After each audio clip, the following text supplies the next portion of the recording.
अंधेरी रातों में सुनसान राहों पर जब एक मॉन्स्टर निकलता है तो उसे स्ले करने के लिए उसके पीछे एक विचर भी होता है और विचर्स का विचर है गेराल्ट ऑफ रिविया। आंद्रे सप्कोवस्की की द विचर बुक सीरीज पर बेस्ड नेटफ्लिक्स की विचर सीरीज में पूरा पोटेंशियल है अगला गेम ऑफ थ्रोन्स बनने का, क्योंकि इसकी वास्ट कहानी, फैंटेसी सेटिंग और इसके कैरेक्टर्स की वजह से एक ही सीजन के अंदर अंदर इसने अपना एक कल्ट फैन बेस बना लिया है, जिसका हिस्सा हमारे सब्सक्राइबर्स भी हैं, जिन्होंने कमेंट में हमें कई बार इस टॉपिक को सजेस्ट किया था। थैंक यू आप सभी का इस टॉपिक को हमें सजेस्ट करने के लिए। ऐसे ही ऑसम टॉपिक को सजेस्ट करते रहिए और हम वीडियो लाते रहेंगे। तो चलिए इसी नोट पर जानते हैं 15 अमेजिंग, माइंड ब्लोइंग और ऑसम नेटफ्लिक्स विचर सीरीज फैक्ट्स, वो भी भारी भरकम स्पॉयलर्स के साथ, क्योंकि आज की इस वीडियो में आपको पता चलेगा कि क्यों द विचर सीरीज के अंदर गेराल्ट ऑफ रिविया के इतने कम डायलॉग्स हैं। हेनरी कैविल ने गेराल्ट का रोल प्ले करने के लिए कौन कौन से मसल्स की एक्सरसाइज की थी जिससे उन्हें तलवारबाजी में आसानी हुई, क्यों आन्या कैलोट्रा के लिए येनिफर का रोल प्ले करना बहुत ही ज्यादा मुश्किल था। जानेंगे इस सीरीज के कुछ behind the scene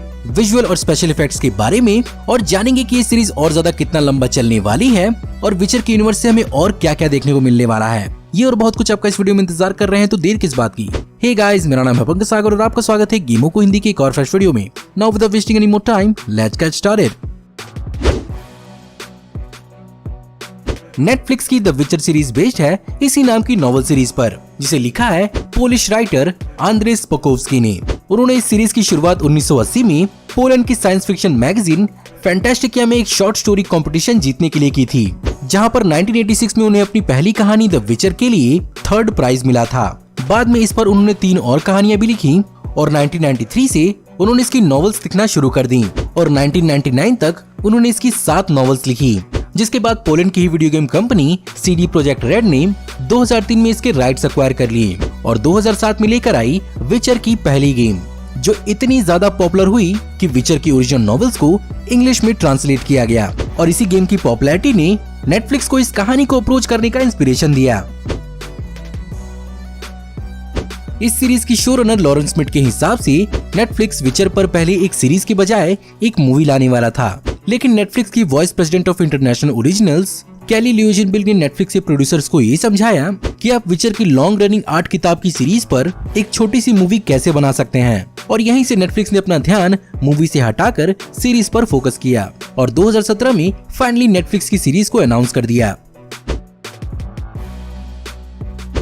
Henry Cavill, जिन्होंने सीरीज के अंदर गेराल्ट ऑफ रिविया यानी द विचर का रोल प्ले किया है, एक बहुत बड़े गेमर हैं और स्पेशली विचर वीडियो गेम सीरीज के बहुत बड़े फैन हैं। इसलिए जब उन्हें पता चला कि विचर की कहानी पर एक टीवी सीरीज आने वाली है, तो उन्होंने शो रनर लॉरेंस स्मिथ को इस रोल के लिए खुद को कास्ट करने के लिए बार बार मनाना शुरू कर दिया। फिर भी शो रनर लॉरेंस स्मिथ ने 207 एक्टर्स का ऑडिशन दिया था। फाइनली जब 4 महीने बाद लॉरेंस स्मिथ ने हेनरी कैविल का ऑडिशन देखा तो उन्हें पता चल गया कि उन्हें उनका गेराल्ट ऑफ रिविया मिल चुका है।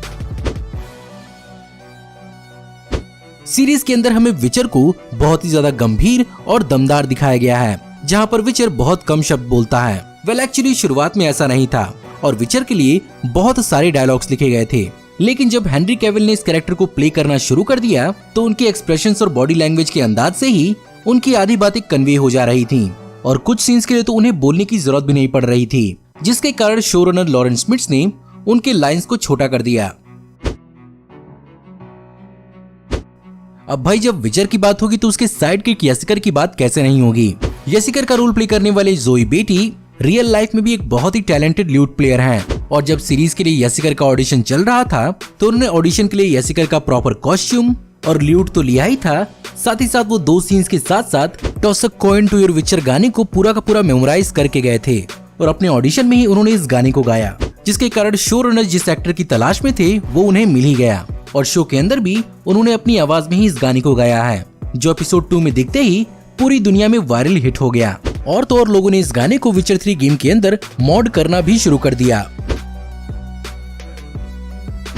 बिसाइड एक्टिंग, इस सीरीज के अंदर विचर का रोल प्ले करने के लिए हेनरी कैविल ने बहुत ज्यादा कड़ी फिजिकल ट्रेनिंग की, जहां पर उन्होंने सीरीज के sword fighting, hand to hand combat, the witcher के पोस्चर्स और हॉर्स राइडिंग के लिए अपनी बॉडी के अलग अलग मसल्स को टारगेट किया, जिसके कारण सबसे पहले उन्होंने अपनी पीठ के पोस्टीरियर चेन मसल्स को टारगेट किया, जिसने उन्हें स्वॉर्ड फाइटिंग के अंदर बहुत ज्यादा हेल्प किया। साथ ही साथ एजिलिटी के लिए उन्होंने अपनी एब्स को डेवलप किया और तो और अपनी शोल्डर मसल्स और बाइसेप्स पर भी काम किया, जिसके कारण उन्हें भारी तलवारों के साथ स्टंट करने में बहुत ज्यादा आसानी हुई। और हाँ, हेनरी कैविल के स्वॉर्ड फाइटिंग के लिए इस सीरीज के अंदर कोई भी स्टंट डबल का इस्तेमाल नहीं किया गया है। वहीं पर दूसरी ओर तलवार का आदी बनने के लिए उन्होंने एक स्पेशल तलवार अपने घर पर रखवाया था, जिसे वो उठाकर हर जगह घुमा करते थे।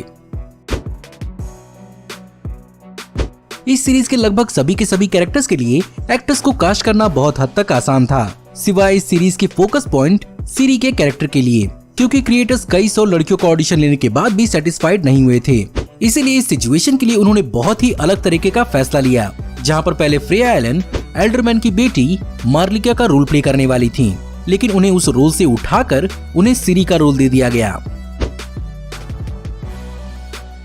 सीरीज के अंदर जिस खूबसूरत येनिफर को शुरुआत में जॉ डिसेबिलिटी और हंचबैक के साथ दिखाया गया था, वो बेसिकली येनिफर का रोल प्ले करने वाली आनिया कैल्टोरा के लिए बहुत ही ज्यादा पेनफुल था, क्योंकि वो ट्रांसफॉर्मेशन से पहले इस कैरेक्टर के लिए एक स्पेशल माउथ पीस का इस्तेमाल करती थी, और इस स्पेशल माउथ पीस का इस्तेमाल करने की वजह से कई बार उनके मुंह में छाले और घाव भी हो जाया करते थे,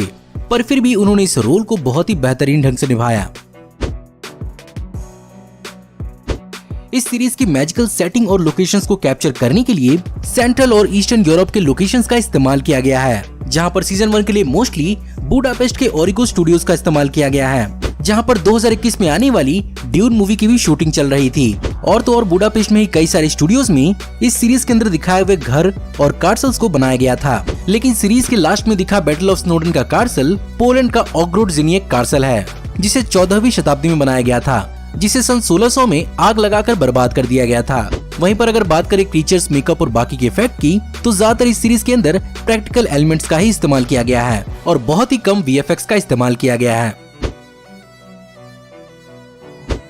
इस सीरीज की कहानी को नॉन लीनियर स्टाइल में दिखाया गया है, जिसके वजह से कैरेक्टर्स के पास्ट और प्रेजेंट को समझने की वजह से हम कैरेक्टर्स को और भी अच्छे से समझ पाए, और इस पर्टिकुलर चीज का इंस्पिरेशन उन्हें मिला था क्रिस्टोफर नोलन की डनकर्क मूवी से। इतना ही नहीं, उनके ऊपर विचर, सिरी और येफनर की तीनों कैरेक्टर्स को एस्टैब्लिश करने का जिम्मा था, जिसे उन्होंने बहुत ही अच्छे से निभाया, वरना एक गलती होती और सब कुछ एक कंफ्यूजिंग मेस बन जाता।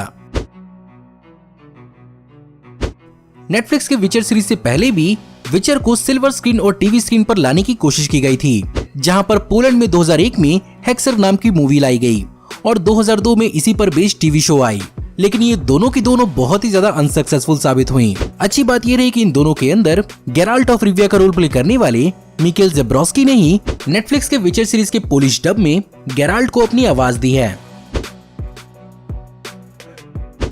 क्या आप भी अपने दोस्तों से कोड लैंग्वेज में बात करना चाहते हैं? तो इस सीरीज में दिखाए एल्डर स्पीच से बेहतर और कौन सा लैंग्वेज हो सकता है। जी हाँ, एल्डर स्पीच को सीखना और बोलना पूरी तरह से पॉसिबल है, क्योंकि यहाँ पर फिल्म मेकर्स ने लैंग्वेज क्रिएटर डेविड पीटरसन की हेल्प ली है, जिन्होंने इस लैंग्वेज को कई सारे लैंग्वेज को मिलाकर बनाया है, जिसमें शामिल है वेलिश, जर्मन, इंग्लिश, लैटिन और आयरिश। साथ ही साथ डेविड पीटरसन ने इससे पहले भी गेम ऑफ थ्रोन्स की हाई वलेरियन और डोथराकी लैंग्वेज को क्रिएट किया है।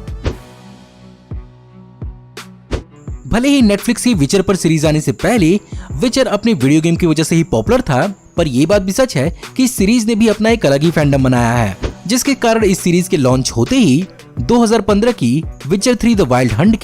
के सेल्स स्टीम पर 93% बढ़ गए, और तो और ट्विच पर बहुत सारे स्ट्रीमर्स ने विचर 3 को स्ट्रीम करना शुरू कर दिया, और तो और इसकी बुक्स की सेल्स में भी बहुत ज्यादा बढ़ोतरी हुई, जहां पर 29 दिसंबर 2019 से लेकर 4 जनवरी 2020 तक विचर सबसे ज्यादा बिकने वाली किताब अमेज़न पर बनी।